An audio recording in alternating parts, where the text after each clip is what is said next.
Here we have a couple of trilobites from the Creation Research Collection.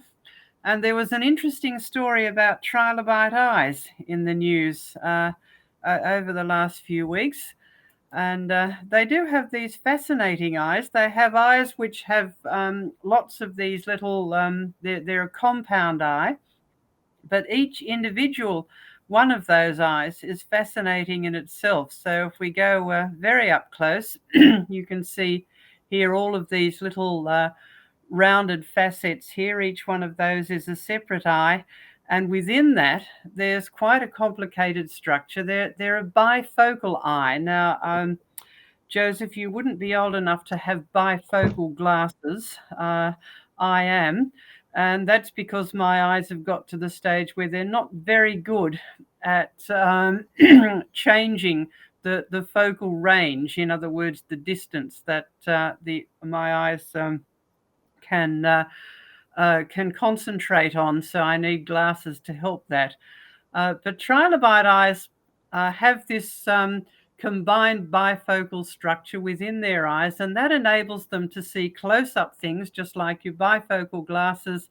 One part of it enables you to read things that are very close, and the other part of your bifocal glasses enables you to look out to the big wide world, to see things far away. And scientists have looked at these trilobite eyes, and they've found that these animals could actually see things that were very, very close. And we're talking about sort of a few centimeters or a few inches at the most. But they could also focus on things that were a long way away. And they thought, well, this is really brilliant because these eyes are very, very small. They're made out of a mineral called calcite. Maybe we could design a camera system that worked in the same way. And because when you are trying to look at things which are very close up and trying to look at the big wide world at the same time, you've got a bit of a problem. You can't get them both into focus at once. Now, you can actually use this in photography, and sometimes it's an asset and sometimes it's a problem, right? And it's called depth of field. So here's a photo of a very little flower that's in John's greenhouse up in Queensland. This is actually, it looks like one flower, but it's actually a collection of very, very tiny orchids. Now, that whole flower would only be as wide as sort of two of my fingers.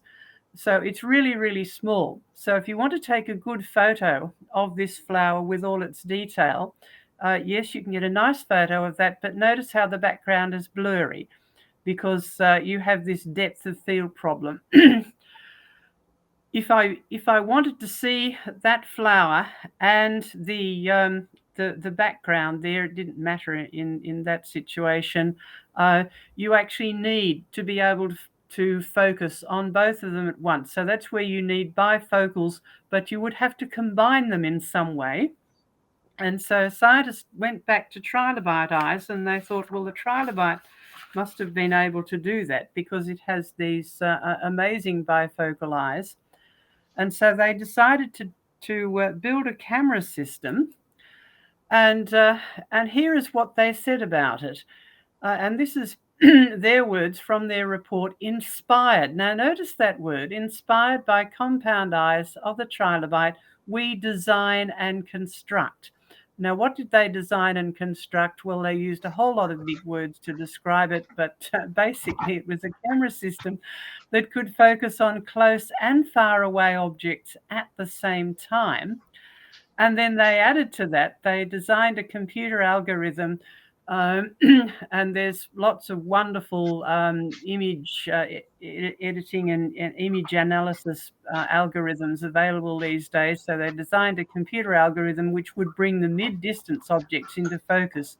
So that would give you a very, very good view of close things, middle distance things, and far things without that problem with the depth of field, with things going out of focus.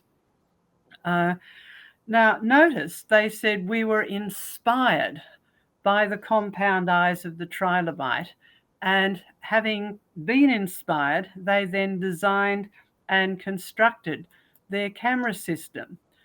So that leads us to a question. Now, it took a whole lot of engineers and computer scientists to design this camera system, and it's really brilliant. It'll be used very well for surveillance and for scientific research of things like forests and landscapes, and where you want to look at individual organisms, and you also want to get a big picture of the whole ecology.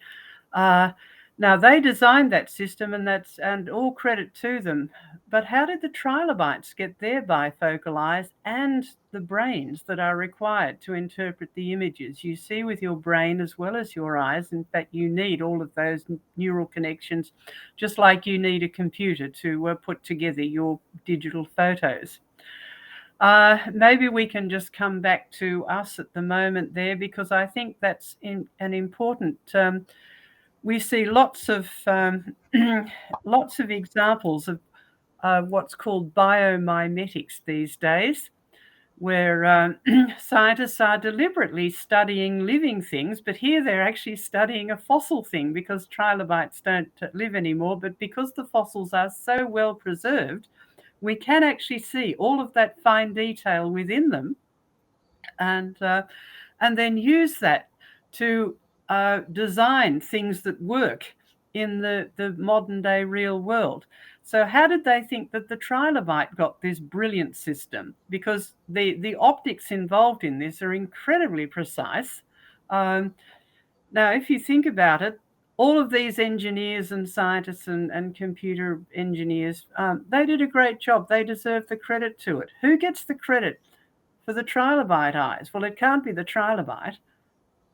It has to be something outside. So they admit they were inspired. Who are they giving the honor and glory to? They really should be giving the honor and glory to the one who designed the trilobite. And by using words like that, they are admitting that the trilobite was designed. They might not think so, but they really are admitting that. And so they they are being dishonest. Anyone who looks at the trilobite and think, well, it just got there by chance random processes, is being dishonest.